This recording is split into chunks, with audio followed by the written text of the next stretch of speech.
Hi, I'm Felix with some school news. This week, the 6th and 7th graders were involved in a testing program. These students took the Iowas. They were taken on Tuesday, Wednesday, and Thursday morning. The 8th graders did not take these tests this year. They will be taking the MCAS in May. The Iowas are tests in basic skills. They are given to the students in grades 3 through 9. They are not mandatory. There are 6 levels of testing, which roughly correspond to the student's chronological age. The students who take the Iowas are tested in such areas as vocabulary, reading, spelling, language, math concepts, problem solving, and computation. These tests basically measure the students' growth in their fundamental skills.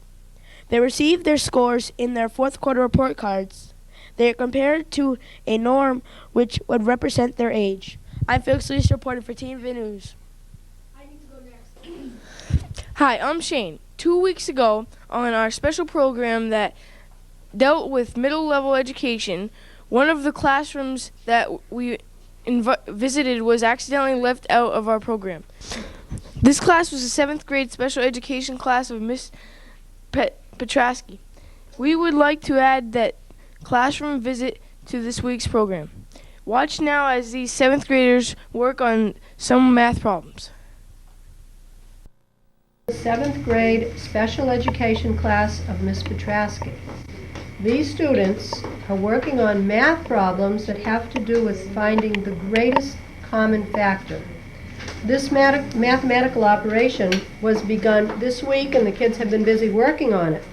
The students have really gotten it, according to Miss Petrasky, and they kind of like working this particular kind of operation, seem a little enthused about it, even those who feel that math is not one of their favorite subjects. We find, and all of us, I think, when kids go to the board, for any reason, they enjoy going to the board, and the other students usually eagerly await their chance to get to the board. These two girls have put their problems on the board, and I don't know, Ms. Petrasky, are they right? They are. So far. Excellent. So far. 8 times 3 is 24. You need to break it down. 2 times 4, break it down. 2 times 2. They underline anything that's a prime number on the prime factor number list. 8 times 9, 2 times 4. 4 is 2 times 2, and 9 is 3 times 3. Circle anything in common. Write it. 2 times 2 times 2 is 8. So your GCF is 8. Very good. How many had that? Everybody have it right? Yeah. Wonderful. Wonderful. What about Number this one here? 4. 11 times 11. They're both on the prime factor list. 99. 11 times 9. 3 times 3. Write it out. Circle what's in common. And it is 11. Very good. Very good. Very good. Good. Chris and John. Try 1 and 2 at the board. What I try to do? See, we want to try transport. Good. When you copy the next 5 over here, and work on this. Okay. Good.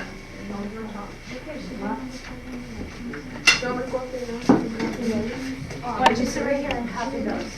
Okay. Use the multiplication chart. Use the prime factor chart.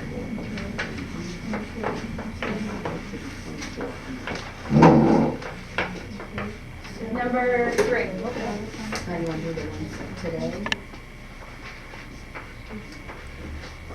8 times 3. Okay, now you circle the ones that are in common. Okay, the multiples are in common.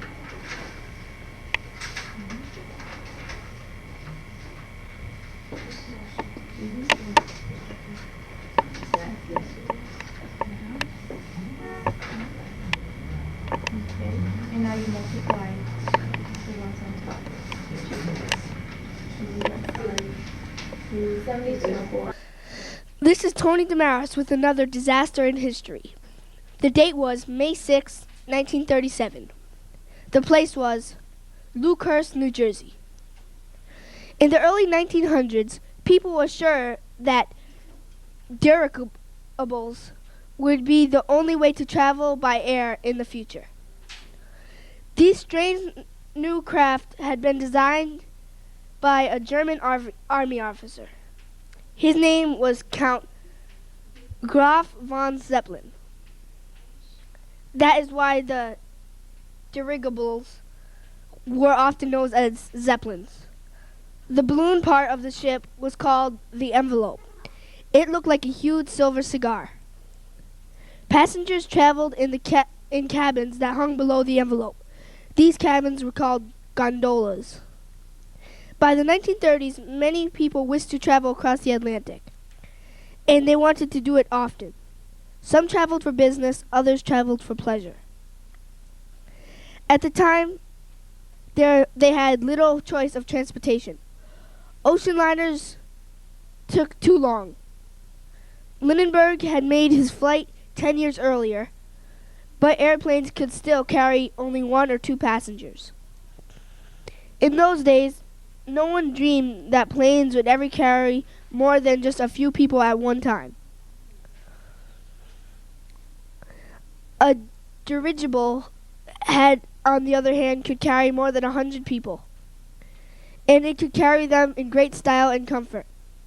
In 1937, the Hindenburg was the largest dirigible ever built. It was also said to be the safest. It was 146 feet high and stood 803 feet long. Its huge envelope was filled with hydrogen, one of the most inflammable gases. Great thought had been given to be sure the passengers enjoyed their trip. Elegant staterooms promised a good night's rest. There was also a music room, a library, a dining room, and an observation deck. Most important of all was the smoking room. Passengers could smoke only in this room. They had to pass through 2 heavy doors to get to it. They were checked when they left the room to be sure they were not carrying a lighted cigarette. All of this caution was necessary because the envelope held 7,300 cubic feet of hydrogen. Just one spark could cause the whole ship to go up in flames. Many other rules were made to keep the Hindenburg safe. Crew members watched to be sure these rules were always kept. 18 Atlantic crosses were planned for the Hindenburg in 1937. On May 2nd, it left Germany for the first of these trips. In command was Captain Max Pruss. The voyage across the ocean was calm. The passengers were served fine meals. They enjoyed restful sleep. The view from the observation deck was superb. The Hindenburg was slightly late because of headwinds. Otherwise, the trip was trouble-free. All the passengers agreed that it had been a perfect crossing. They could hardly wait to tell their friends about it. The Hindenburg was due to end its journey at a tall mooring mast at Lakeland Air Station in New Jersey. But then Captain Pruss heard the thunderstorms nearby. He cruised outside the area of the storm for 3 hours. Finally, the weather cleared. Visibility was excellent. The Hindenburg moved close to the mooring mast at Lakehurst. It dropped its landing ropes. Passengers waved from the windows. Their friends and families waited on the ground below to greet them. All at once, the peaceful scene was shattered. At first, people saw a tiny blaze near the tail of the ship. Then, in split seconds, flames swept over the entire silver envelope. Almost at once, the ship's fiery tail began to drop to the ground. People standing under the Hindenburg ran for their lives. Passengers on the gondola were knocked to the floor when they saw flames. Men and women broke windows and began to jump. Some were killed from the plunge to the ground. Others died when flaming debris fell on them. A few seconds later, the great dirigible finally crashed to the ground. Passengers and the and crew tried their best to escape. They had to make their way through roaring flames and thick black smoke. Some made it safely, others did not. Captain Pruss beat out his burning clothes with his hands and returned to the ruins again and again to bring people out of the inferno. A few people escaped only by what can be called a miracle. Joseph Spa, an acrobat, knocked out a window in the gondola. The ship was still 100 feet from the ground. This was too great a height to jump. Spa climbed out of the window. He swung onto a ledge with one arm until the gondola dropped closer to the ground. Then he was able to jump safely. Several other men saw what he was doing. They tried the same plan of escape. Without the strong arms of an acrobat, they could not hold on to the ledge and fell to their deaths. Warren Franz was a 14-year-old cabin boy. As he jumped to the ground, he glanced up. He saw to his horror the parts of the flaming envelope were all about to fall on him. He had no strength to move and brace himself for the end. Just then, one of the dirigible's water tanks burst and covered him with cold water. He was then able to scramble to safety with only minor burns. Eyewitnesses to this tragedy did not always agree on what happened. Some were sure they had heard explosions. Others thought they had heard noises that sounded like bullets. But there was an agreement. The huge envelope had burned completely in just seconds. In fact, it was only 34 seconds after the first tiny flame was spotted that the Hindenburg hit the ground. 16 passengers and 20 crew members died in the crash. What caused the calamity? Experts in the United States and Germany differed on some points and agreed on others. Some thought the spark of static electricity ignited the hydrogen, and some thought it to be sabotage. Lightning was also considered. Still others thought steel wire may have punctured the cell of hydrogen. Whatever the cause of the crash of the Hindenburg, the results were final. It was the end of the age of the airship. No dirigible ever again was used to carry passengers across the Atlantic. This is Tony Damaris reporting for Teen Vid News. Hi, I'm Drew Abbott. There will be a dance at the youth center this Friday, April 10th. The cost is $1. Students from grades 6 and up can attend. Refreshments will be served.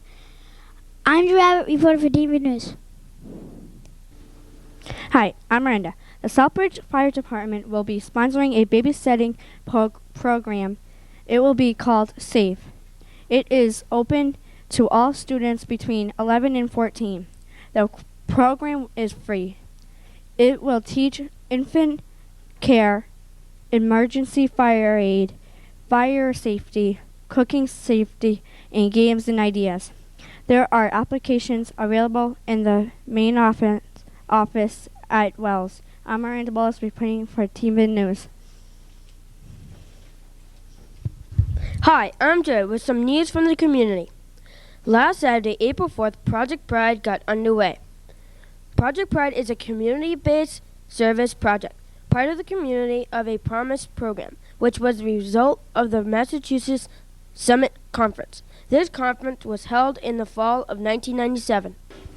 It is basically a program to serve youth from our state.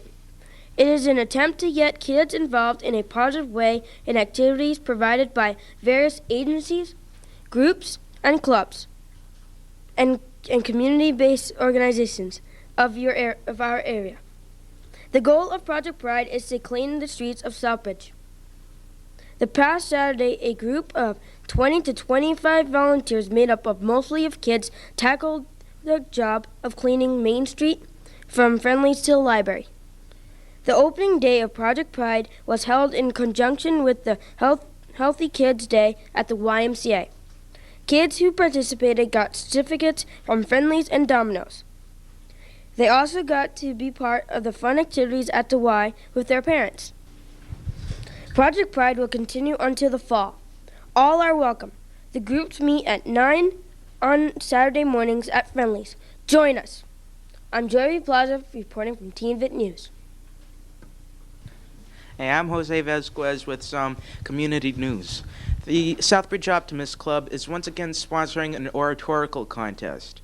The purpose of the contest is to encourage youth in the art of public speaking and to provide for an opportunity to compete for a $1,500 scholarship. The topic of this year's oratorical contest is My Commitment to the Future. Interested students should prepare a speech on the topic. The speech must be at least 4 minutes, but not over 5 minutes in length. The speech will be delivered on April 30th at the Town Hall. There will be a practice session on April 29th there too. The contest is open to all boys and girls to age 16 as of December 31st. Winners in Southbridge will receive medals. The first place winner will have a chance to compete at the district level. Applications are in the guidance office or in room 113 here at Wells. I'm Jose Vasquez reporting to you for Teen Vid News. We now pause to these public service announcements. I'm Jonathan Visit, and this is Mark Karen. We're co-developers of Project Pride that we started last year. Project Pride is a project that we started to get the kids involved in the community, to take pride in the community and take pride in themselves by picking up trash. And even though trash sounds picking it up sounds kind of menial, it's really a good thing for the kids to get out and help the community. Yeah, the other thing is that it's an activity which different age levels can get together and take part in. Different ethnic groups can do the same thing. And picking up trash, obviously we have a good productive product at the end, and it's a clean street. You look behind us and we have people of all ages, all sizes, and different energy levels. It's 10 past 8 this morning, but we're all ready to go. Chilly, but we're out here. We'll be out here every Saturday right through the summer up till September. We'll start at 9 a.m. We meet at the Friendlies parking lot. Everybody's welcome to come out. Bring your friend, bring your cousin, bring your aunt, bring your uncle. Organizations. Bring the baby in a stroller. Cub Scout groups or youth groups looking for an activity. Saturday morning right here. We've got one every Saturday morning throughout the summer. You can bank on it. Yep, we'll be out here except every in the Saturday. pouring rain. Yeah, weather permitting, of course. Weather permitting, yeah. Look for us in the paper. We'll be in the paper. We'll be advertising, and we'll be thanking everybody that participates in the paper the following week. So Come on down and join us. We'll be down here every Saturday. Yeah. And Project Pride also is happy to have the Optimist Club involved in the sponsorship and the companies on the... These are our sponsors for this year. There you go. You look better this way, Johnny. Thank you. Yeah. And also a member of the Community of Promise of Southbridge. It's all, multi-effort endeavor. Thanks.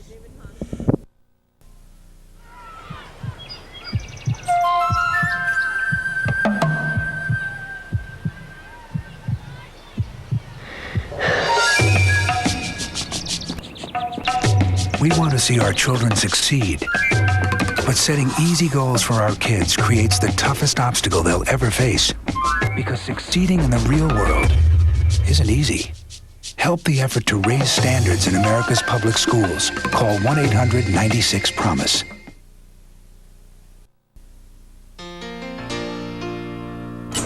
"20 kids.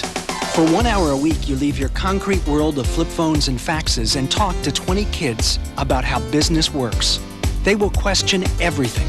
But those 20 kids will talk to 20 more. So by Saturday, what you said on Thursday could be halfway around their world. You get to make a difference. Could just make the rest of your week pretty dull. That's the new JA, teaching kids how business works. Hi, I'm Melissa with news from the Social Studies Department. On Friday, the 8th grade Red Team got to be a part of a program that had a special guest from Washington, D.C. Representative Neal came to Wells on Friday. He came to Wells to make a presentation of a flag that was flown over the Capitol to our school. The flag was a gift to the school from the Civics Club. The Civics Club is an afternoon club that is run by Mrs. Bartlett. Other 8th grade classes from the white team also got to listen to Representative Neal speak. We would like to show you part of this program.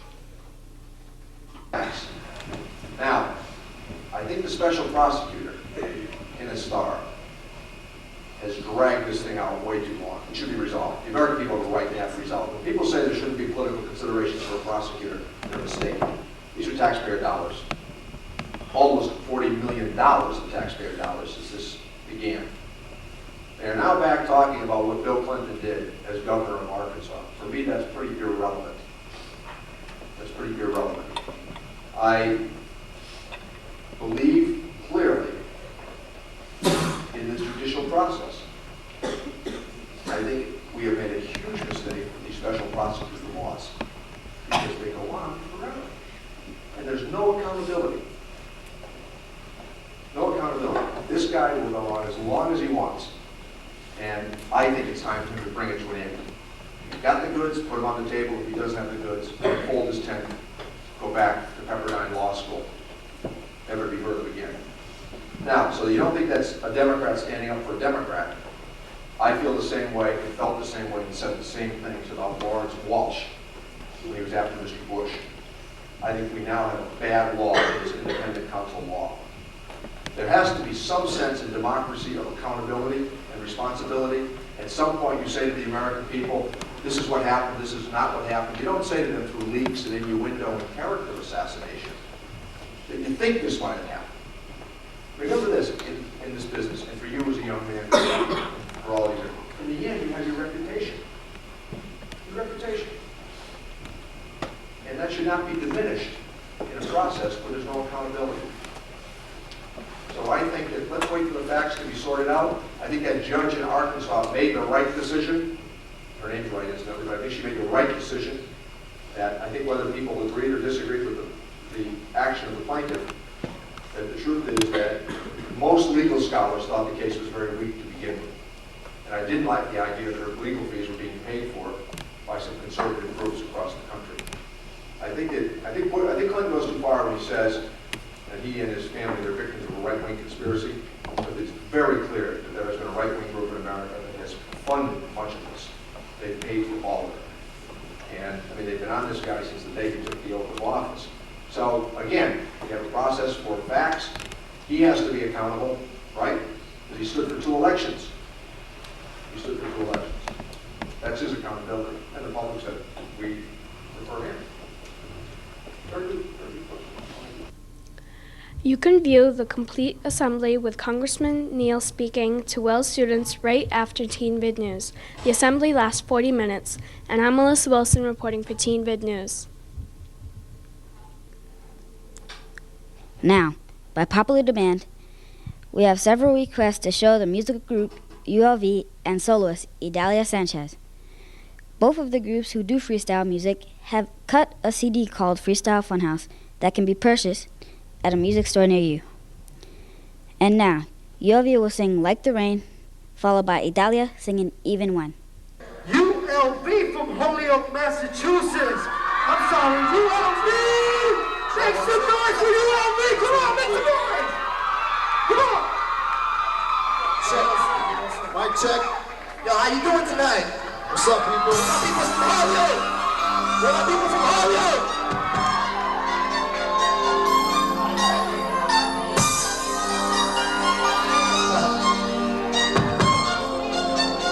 What's up? How y'all doing?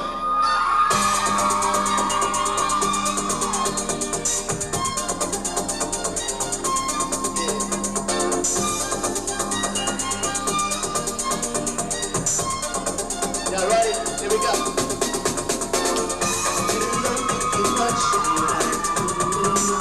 When I saw your love falling down my arm, didn't know who was the one walking by your side. Like faces tonight, maybe our love just really died. I have to go on, girl. Y seguir sin ti. Me dejaste triste y solo. El amor no está aquí. Tú me diste el corazón y ahora estoy con pena como el sol y la luna. Se me apagó, me entregan like the rain. You pour your love on me just like rain, and then you went and played your games. I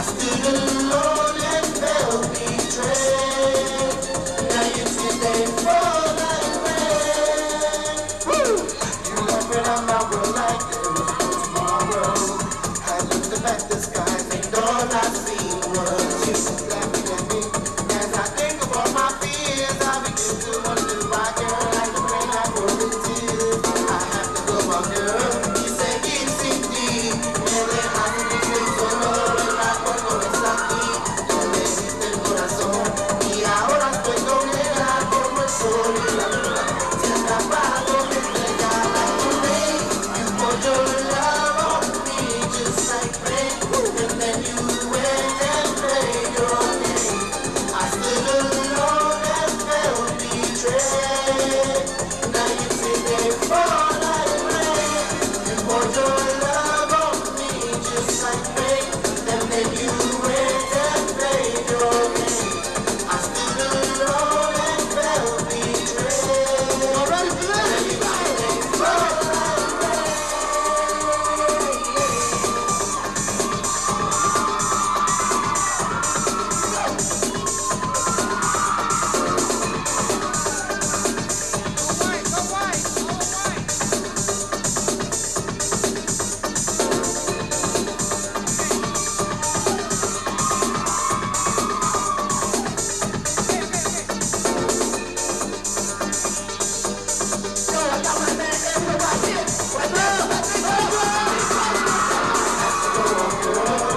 Just a note to all Southbridge sports teams and coaches. Team for News would like to report all games during the school year. I ask all the coaches if they would like their results broadcast here on Team for News to please forward results and statistics along with any highlights to myself, Sean Moriarty, Officer J.R. Rosa, in his mailbox at Southbridge High School's main office, or to Mrs. Rossioli at Wells Junior High in her mailbox or room 113. Don't you love that safe, free feeling you get in a pickup truck, Larry? Yeah, nothing but you, me, the open road, a deer. Yeah! A cow! Yeah! An ostrich! The village people! The village people? You could learn a lot from a dummy. Buckle your safety belt. Especially in pickup trucks. I didn't know the village people were doing a road tour. These are the drugs that you may start to use. And these are the ones I don't want you using. Drug Abuse Resistance Education. Keep your friends that are real friends. Every week, the police officers of DARE are teaching our children how to resist the pressures to use drugs. Everyone's doing it. No. Let's get out of here. No simple slogans with easy answers. Remember, I want you to stay safe because I want to see you again. Dare to make a difference.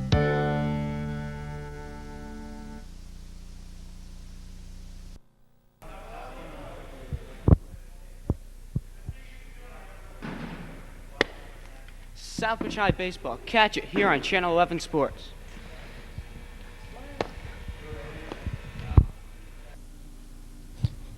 Thanks for watching Teen Vit News. Send your comments or suggestions to the Southbridge Police Department, 1 Mechanic Street, Southbridge, Mass. 01550. Or you can call the Cable 11 studio at 765-1525 and leave your message. And we'll see you the next time around.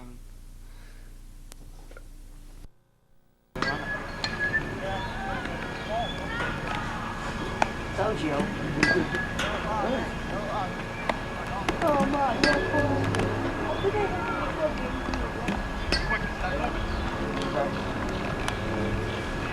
Those are too low on.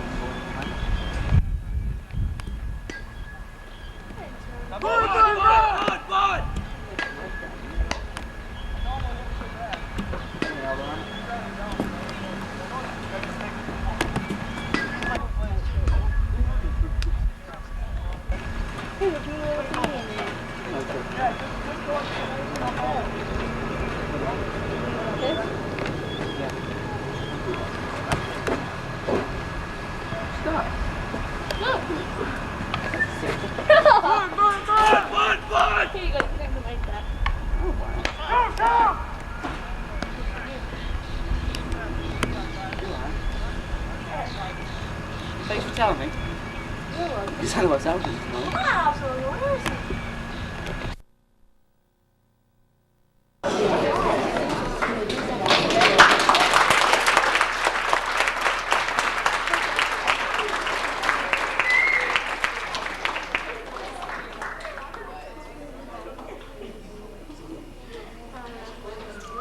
That flag actually was flown over the capital of the United States. A gorgeous picture that you have a chance to see on the nightly news and all, that magnificent dome piece of architecture that we all take such a national and international pride in. That flag was actually flown over the Capitol to celebrate the work of the Civics Club here as well as the work of the Wells School. Let me, just by way of introduction, just for a couple of minutes, introduce myself to you appropriately, and then I'll leave plenty of room after my comments for you to ask a few questions. But I take a lot of satisfaction when I have a chance to meet with those of you who are here today, primarily because in my earlier years, in my youth, I actually was a teacher. I taught at Chestnut Junior High School in Springfield, and I taught at Cathedral High School in Springfield, and earned a lot of my early salaries by teaching at the area colleges in and around Springfield for many years. So I have a great appreciation for what the teachers do every single day and what the principal does and how difficult the challenges are, particularly today in public education. And I think that when you see people who are good enough to serve on the school committee and the town council, you get the understanding that the center of our lives really isn't in Washington. center of our lives is right here, in places like this, in Southbridge, with our families and our friends and our schools and our churches and our synagogues. That's what really many of, if not most of the great things that happen in our country happen every single day. And I know the temptation is to turn on the evening news and pick up the morning paper and to come to the conclusion that there are these great events that happen in Washington. And to an extent, that's true, but I don't know that there's anything that's more important than what occurs in a setting like this every single day across this nation. I want to thank Mrs. Bartlett for the nice invitation that she extended to me to come out here today. I think that her daughter Allison is a good example of the talent that is produced in communities like this across the country. Her daughter Allison is an attorney who works for me in Washington, and she handles a variety of regulatory issues, including education. And Allison has been lobbying me hard to get out here. She lobbied her mom effectively, and her mom got me out here, so I am happy that I finally had this chance to get out here, just to say hello to you. Let me, if I can, just give you a little bit of a glimpse of what we're doing in Washington, and then again, give you a chance to ask me some questions.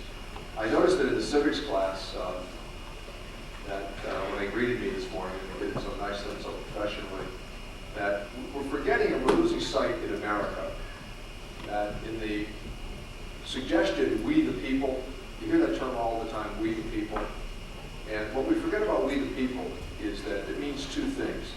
We the people means essentially that we're going to submit to governance, that we're going to have elections, and then we're going to go along with what the elections produce. But what we forget overwhelmingly in America today is that we're going to do the governing. We're going to do the governing. That's what the First Amendment to our Constitution means. You know, we the people, it's us. It's not the national news band, it's not the president, it's not the Congress, it's us. We agree to accept and abide by the results of an election, but at the same time, we also understand that we are responsible for the election. If I can't just talk about the Constitution for just a couple of seconds, because it's precious. On election night, when the results are tallied, the winner accepts the results of the election gladly. But you know what? The loser accepts the result of the elections. Maybe not gladly, but they accept the result of the election. That is highly significant because in many places across the globe, people still don't accept the result of the election if they've lost. If they've lost. Our democratic principles say that in the case of Mr. Clinton, for example, and Mr. Dole, that as much as Mr. Dole's a fine individual, that the American people chose Bill Clinton. So two things happen. Bill Clinton says, thank you, and Bob Dole says, well, I wish for something else. But what's significant there is that they both go off accepting the result of what was done. The Bill of Rights. The Bill of Rights, I guess, is always this kind of painful exercise for all of us in America. It's a painful exercise. Because in the Bill of Rights, we have what I think is the most precious commodity in all of American life, and that's our First Amendment. Right? The First Amendment to the Constitution, that's the cornerstone of America, the First Amendment to the Constitution. Just think of what's included in the First Amendment to the Constitution. The right to assemble. The right to assemble. The right to express oneself. Expression. Expression. Right? The right on Saturday evening at synagogue or Friday evening at synagogue, or the right to go to church on Sunday. Because that gives us freedom of religion. And then, for these budding journalists here in the front row, they have the right to say, I agreed or I disagreed with the comments that have been offered by Congressman Neal and others. Now look, that's one of the most painful parts of the First Amendment. Because you pick up the newspaper or you turn on the TV and you watch or you read and you say, geez, that's not so. That's not so. But the result is that you accept their right to what? To publish. To publish. And remember the other thing that is built into that Bill of Rights. It's tension. Tension. Because our Constitution is evolving. important today as it was when Mr. Madison set his hand to authorship in the Constitution. The First Amendment to our Constitution, think of this if I leave you with nothing else today. Think of this. The First Amendment guarantees a second opinion. It guarantees a second opinion. Now the tension in the Constitution, the tension in that statement that I just offered, also has been debated for more than 200 years about what it really means. What it really means. Now, if you examine the Bill of Rights, you would quickly come to conclude that there are precious liberties. Precious liberties. Like when a police officer knocks on your door for questioning. Unless they've gone through a series of steps, they cannot go into the house and take you from the house because you hold unpopular political beliefs. See the importance of that? Just because you agree or disagree with somebody, you cannot be remanded into custody because in America, you can never be tried for what you think. You can be tried for what you do, but you can never be tried for what you think. And that again is precious. All one would have to do is examine what happened for decades in South Africa, or in China, or in parts of the old Soviet Union, where people were actually put on trial and held for what they thought. For what they thought. Now, I bring that to your attention because one of the things that we hear with rights all the time is this. I want you to think of this carefully if you can. We always hear, I think particularly young people, and I live with 3 teenagers now and 1 20-year-old, but I will always hear, as I have for many years, as a former teacher when I visit school and classrooms, I know my rights. I know my rights. That's wonderful. But there's a corresponding attachment in a free society to responsibilities. And there can never be so much emphasis on rights that we exclude the responsibility portion of that obligation. Rights do not exist in a vacuum. They come with responsibilities. If you want a gleaming democratic society, you have to exercise responsibilities. So you have rights here that are precious, but you know that those rights won't exist if we don't act responsibly. We cannot be a society of takers. We have to be a society of givers. And that, again, is a very healthy portion of what our Constitution provides. We're going through a kind of an interesting time in Washington where there's a group now that's been elected in the last 2 or 4 years. They'd like to pull back on some of these constitutional liberties that I think of as being so precious. So precious. We have a group now that would like to change the search and seizure clause of the Constitution. Now I know that, listen, I've talked to a lot of friends who have patrolled men and patrolled women, and there is no doubt that we made their job more complicated, harder, because of search and seizure. But you know what? I think it's a worthwhile exercise to keep the search and seizure clause of the Constitution, because I don't think that it's a good idea to have anybody break down your door if they haven't gone through the proper procedures to allow you the right to be represented by a lawyer.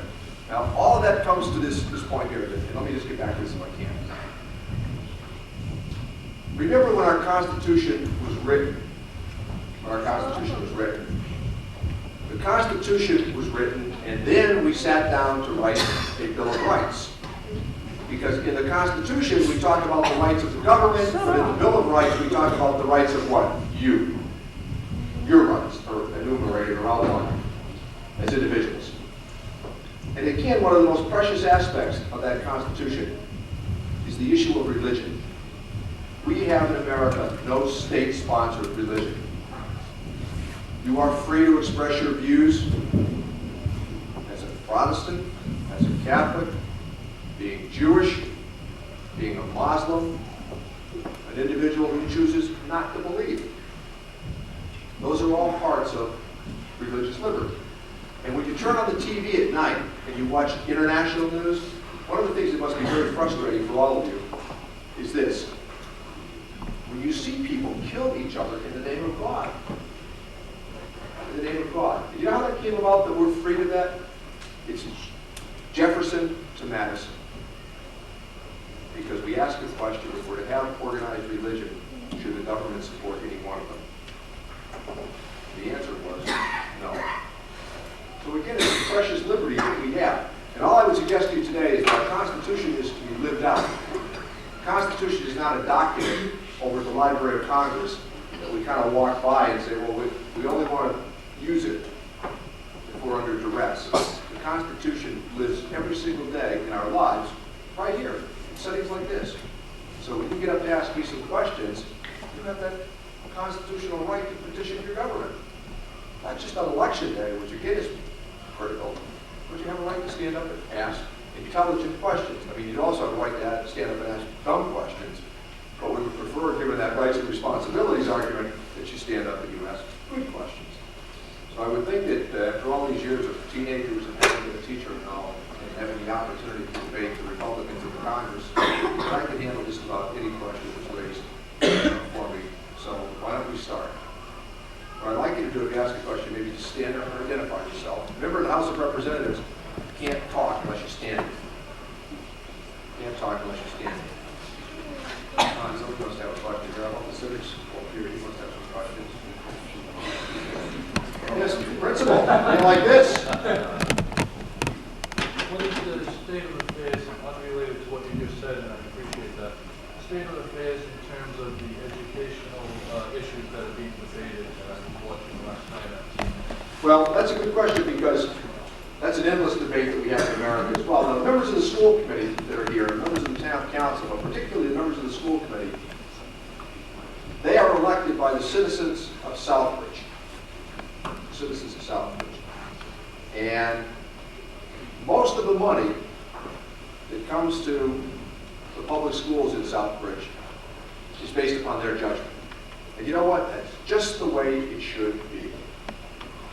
It's just the way it should be. It should be on the school committees, it should be moms and dads, it should be professional people and non-professional people, it should be people that represent the working class views, it should be people that represent the professional class views, it should be a nice combination of all different kinds of people who have one thing in common: their belief in the notion of community that comes through the building of a decent public school system. So the short answer is, remember, in Washington, we provide about 2% of the funding for education in America. And you know what? I think that's just the way it should be. Because I believe still that education decisions are best made by members of the school committee at the local level. That you bump into at the supermarket, at the CVS, and that you have a right to talk to, and they have a right to respond to you. And my argument there is that Washington provides very little in terms of resources for national education. It's overwhelmingly the town of Southbridge and the state of Massachusetts that provides the resources for education. So decision-making stays here. Money comes from Boston, and to a lesser extent from Washington. And that's just the way we should keep it. How about another question here? Yes, this stand up.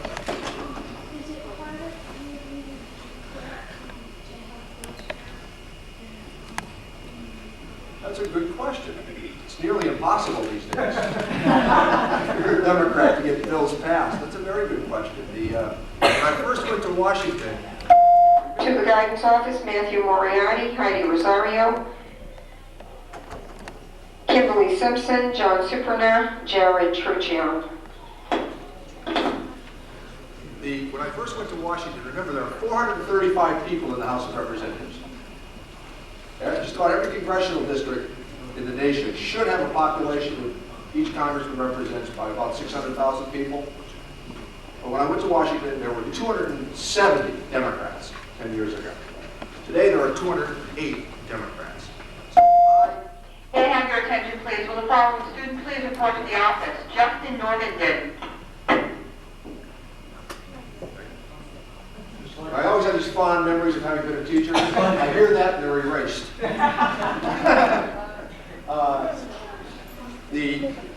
But you know what, in the House of Representatives, that doesn't mean we stop fighting on the Democratic side. And our job on the Democratic side, despite the fact that we're in the minority, is to try to keep making our case. Because remember one of the great things about majority-minority arguments? Being in the majority never made you right. It just made you have more votes. But you know what?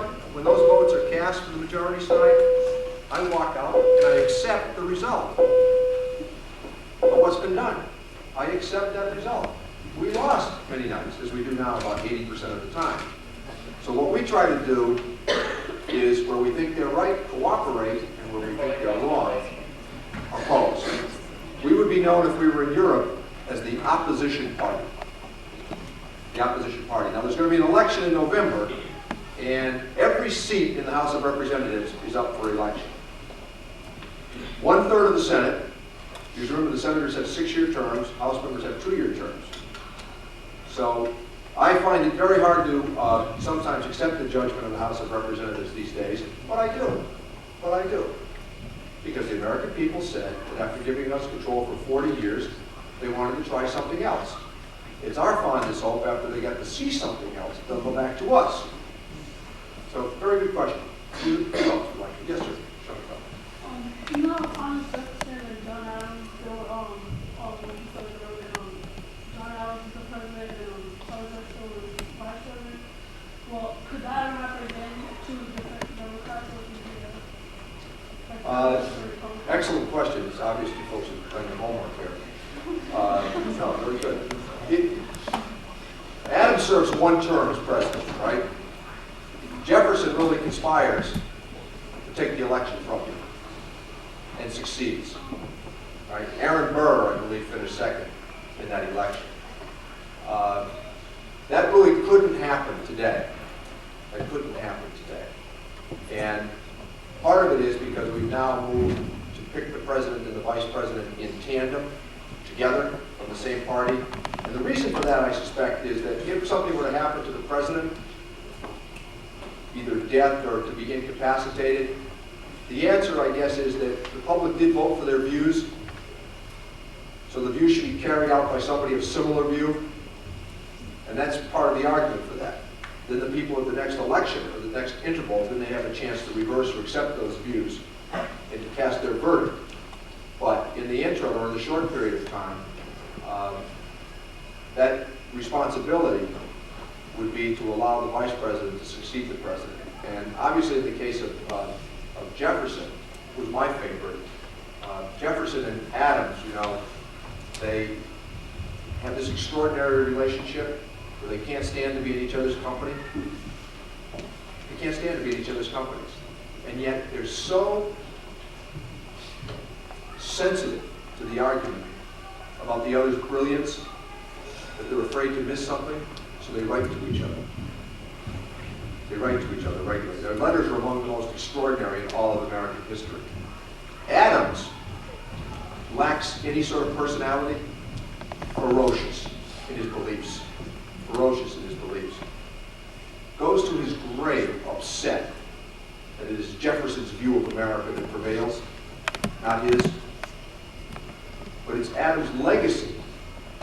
It's Adams' legacy about a strong central government, where Jefferson takes the view that we ought to have a very restrained federal government. But Jefferson's gift to America, and by the way, one of the things I find precious about Jefferson, you know, when he left Washington, the Capitol, when he left, he got on his horse and never came back. Crossed the Potomac and said, I've done my duty. And if you've ever been to his home at Monticello, and you see his grave marker, if you go down the hill, he lists being president of the United States as only his 4th greatest accomplishment. I mean, he kept perspective on things. Jefferson, as opposed to Adams, where Adams has this great intellect that is riveted on government, man of letters, Jefferson is the Renaissance man.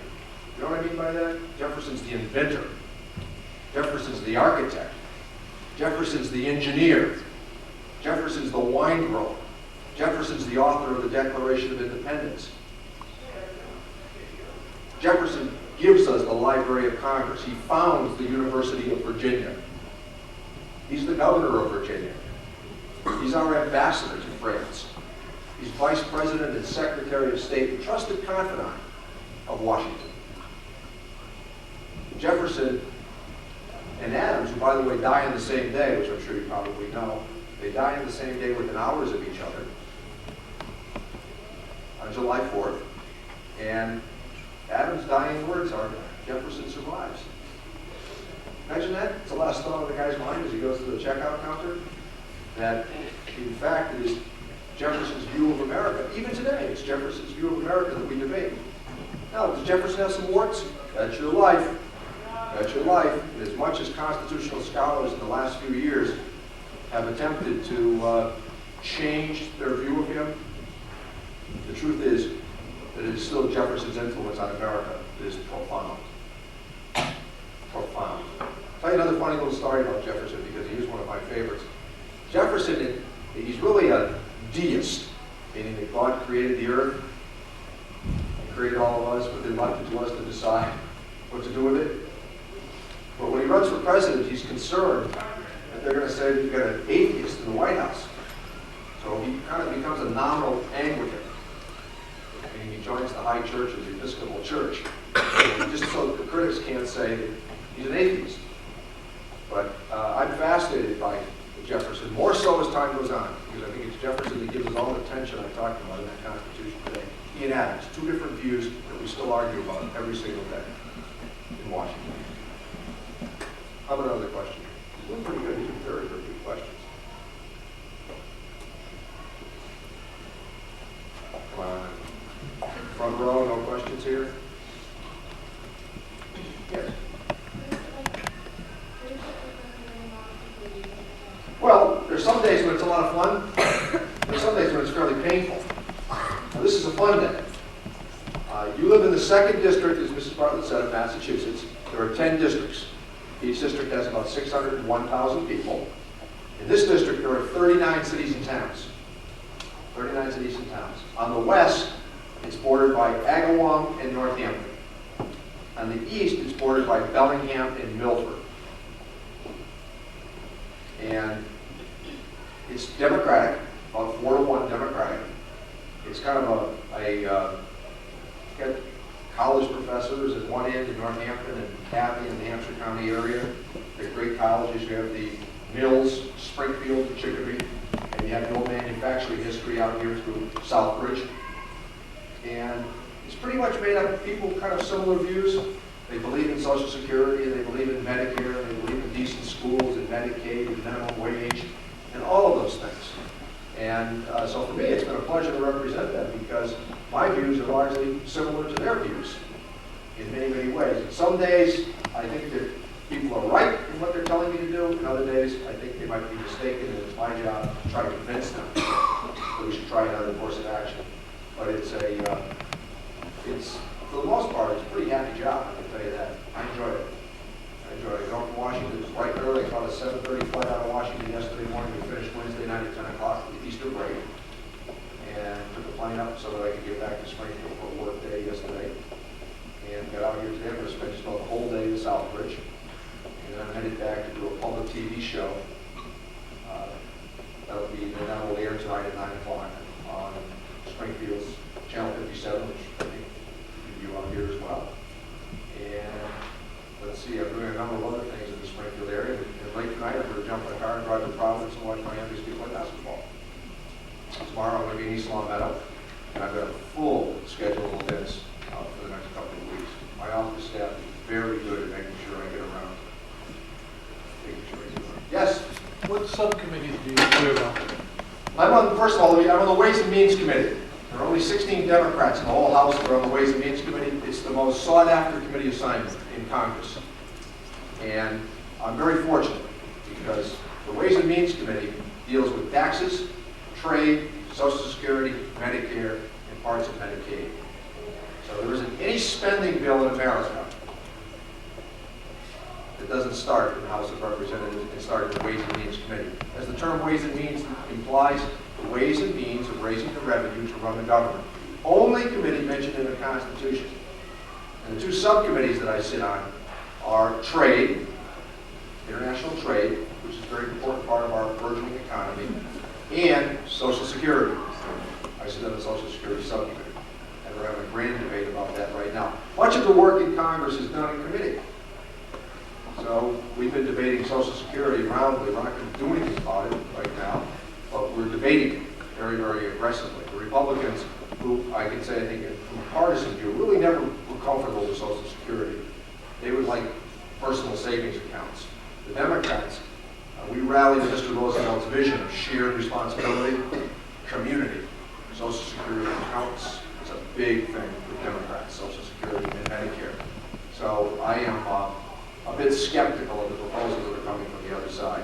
And it was very nice yesterday morning, Senator Dole, former Senator Dole, and Speaker Gingrich, they came to the Ways and Means Committee to give their views on Social Security. And they were very careful with their comments because they know that if they give us too much room on Social Security, we will be the majority again come November.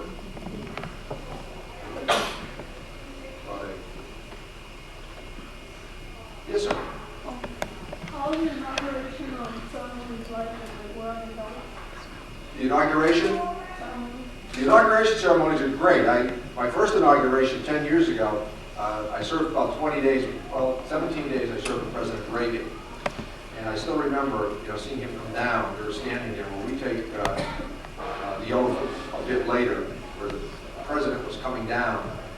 And I remember how significant that was because he was leaving and George Bush was becoming president. But there's I'll tell you another question that you've raised. It's a good one because when Bill Clinton beat George Bush with some enthusiastic help from me, not only that, I was for George McGovern and Walter Mondale and Jimmy Carter twice. But one of the great things about America, and it's remarkable, when I watched 4 years after that, as you stand on the Capitol steps and you look down Pennsylvania Avenue, you can see the motorcade coming down. And you know what's extraordinary about that motorcade?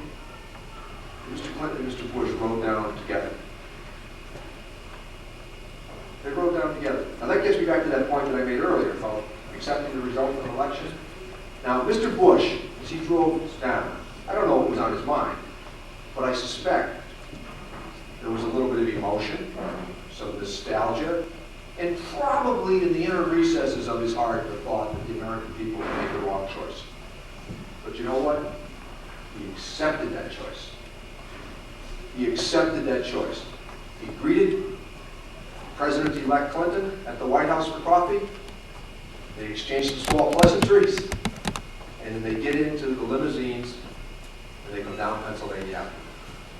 George Bush waves goodbye to America, and Bill Clinton says hello. It's really a great moment to watch it come down because where else in the world does that really happen other than in Europe? So you stand there and you listen to the inaugural address, and I think that people would agree that Clinton's greatest gift is his communication skills. And he really has the ability to lift his vision of America for the people, and they apparently, for the moment anyway, agree with him. And George Bush, by the way, I want to say something fair. George Bush is a very nice guy, a very, very decent human being. And I mean, when I would shake hands with George Bush, he called me and to try to get me to vote the way he wanted to a couple of times. It wasn't very successful, and I did my best at that election to help Mr. Clinton. Now, Mr. Bush would understand that. I would understand very clearly that Mr. Bush would help my opponent. Mr. Reagan would help my opponent. And so we accept again, it's a very important thing, the concept, the winner and the loser in an election. In fact, they both accept the result. By the way, some of those presidents that come down Pennsylvania Avenue, they haven't talked to each other. President Eisenhower and Harry Truman, President Truman, did not talk on the way down. Truman was enraged because he thought that Eisenhower had not said enough about an obscure senator that you might have come across named Joe McCarthy. Truman said Eisenhower is an honorable human being. He knows what McCarthy is saying is wrong, it's malicious, and he's not doing anything about it. So Truman gave him the cold shoulder on the way to Pennsylvania Avenue. Right? The First Amendment says that you have to be religion. So how come Defendant Bush took it off schools? That's a hard question. President Clinton didn't take it off schools. I have strong religious views, right? My children have gone to Catholic schools since kindergarten, all right? It's my belief that I have that right under the First Amendment, as every parent does, to send their children where they want them to go to school. I think that, again, that tension that I talked about earlier, that tension, in America, religious exercise of views should be private expression. I would be enraged as a citizen if I thought a particular religious view was being promoted with taxpayer dollars. Do you see that point? That's very important to focus on. If you had a teacher every day that came into you and said, let's just throw this out there for an example, okay? You had a teacher every day, you walked into the class, and let's see the teacher did not share your religious view, right? And the teacher was constantly on you about your religious views. Oh, your views don't make any sense, they're ridiculous, they don't hold up, there's no history of it. How would you feel? Kind of be a little angry. Right. And that's the danger of a democratic society. That's the danger of a democratic society. That when you walk into that classroom supported by public school dollars, taxpayer dollars that are wisely spent by the honorable members of the school committee, when you walk into that classroom, you know that the teacher is never going to do that, right? And you're not going to say to the teacher, I don't like your religious views. Are you? That's precious in America. And the danger always is that if you're not careful how you handle that question, how you handle that issue, that you will have fallout. People will get very angry. So I'm not one who believes in kind of valueless education. I think we made a huge mistake by saying that religion, that there are certain things we accept about religion, all of us, a sense of community, a sense of common purpose. So I don't think that we should be driving, the idea, the notion of religion out of the classroom. I think we should study religion, we should talk about shared values, and shared responsibilities, and all of that. But I'm not convinced that religion should be anything in a public arena of private expression. When I watch what goes on in Ireland, where I've been very involved in that issue, where I watch Catholics and Protestants kill each other in the name of God, where to this day most of the children in the north of Ireland go to schools that are paid for by taxpayer dollars, one to promote Catholicism, one to promote Protestantism. It doesn't make a lot of, for me, I disagree with that. That's my view. So have I answered your question? Good man. Good man. Yes, sir. How do you feel about the injustice? The what? MCAS testing. What is that? You can't hear me. MCAS testing system. The new statewide. The requirements, so before you get a high school diploma, I don't know enough about it because it is a state issue. I do think that I agree that we should do more testing in the 4th grade and the 8th grade and, along the way. And I think that we, in America, spend way too much money on remedial education. So I think we should do a better job of trying to catch students that have difficulties along the way. And I don't know really enough about that issue or that question other than what I've read from the distance. And I guess I couldn't give you an informed opinion of that, to be very, very frank. Yes, sir. Stand up, we're going to get you to stand up. Well, or whatever. I almost thought I was going to get through this. I think like most Americans, you'd like to see a sorting out of the facts, and that's what the process should do. It should sort out the facts. Now, I think the special prosecutor in a star has dragged this thing out way too long. It should be resolved. The American people have a right to have it resolved. When people say there shouldn't be political considerations for a prosecutor, they're mistaken. These are taxpayer dollars. Almost $40 million in taxpayer dollars since this began. They are now back talking about what Bill Clinton did as governor of Arkansas. For me, that's pretty irrelevant. That's pretty irrelevant. I believe clearly in the judicial process. I think we have made a huge mistake with these special prosecutor laws because they go on forever. And there's no accountability. No accountability. This guy will go on as long as he wants.